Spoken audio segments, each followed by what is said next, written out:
Comment s'orienter avec une boussole et une carte IGN? En randonnée, s'orienter avec son smartphone s'avère souvent très pratique. Mais attention, le signal GPS consomme beaucoup de batterie et peut être imprécis ou perdu si la couverture est mauvaise. Par sécurité, mieux vaut prévoir en complément une carte papier à l'échelle 1/25 millième et une boussole à plaquettes. Encore faut-il savoir comment les utiliser. Regardons d'abord la boussole d'un peu plus près. Il nous faut identifier 3 éléments fondamentaux. 1. Une aiguille aimantée à l'extrémité rouge qui indique en permanence le nord. 2. Un cadran gradué de 0 à 360 degrés qui tourne sur lui-même. 3. Une ligne de visée qui sert à pointer vers le cap souhaité. En pratique maintenant, suivons notre randonneur Vincent qui parcourt un chemin forestier pour rejoindre un gîte d'étape. 2 solutions s'offrent à lui pour s'orienter dans la bonne direction à l'aide de sa boussole. Arrivé à une intersection sans indication, comment savoir quelle direction emprunter?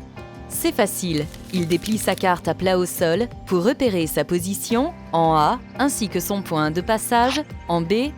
Il plaque ensuite sa boussole sur la carte parallèlement à son trajet en veillant bien à la garder à l'horizontale et à orienter la ligne de visée vers le point B. Enfin, il oriente l'ensemble pour que l'aiguille qui donne le nord soit parallèle au méridien figuré en noir sur la carte. Vincent n'a plus qu'à suivre la ligne de visée pour continuer sa randonnée. Un peu plus tard, Vincent sort de son chemin et n'arrive plus trop à se repérer. Pas d'affolement, une autre méthode existe pour s'orienter avec une boussole. En plaquant toujours sa boussole à la carte parallèlement au nouveau trajet, il va falloir cette fois tourner le cadran gradué pour faire correspondre le nord du cadran avec la direction du méridien. L'angle formé avec la ligne de visée s'appelle l'azimut et dans notre cas, il est de 200 degrés.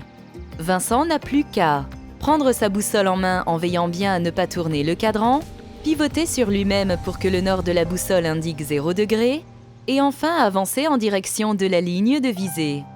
En quittant les bois, notre randonneur repère au loin un arbre dans sa visée.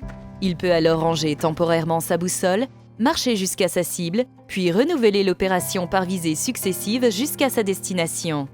Ça y est, le gîte est en vue. Il est temps de se reposer et de savourer une bonne boisson chaude. Comme Vincent, vous savez maintenant vous orienter avec une carte et une boussole. Bonne randonnée!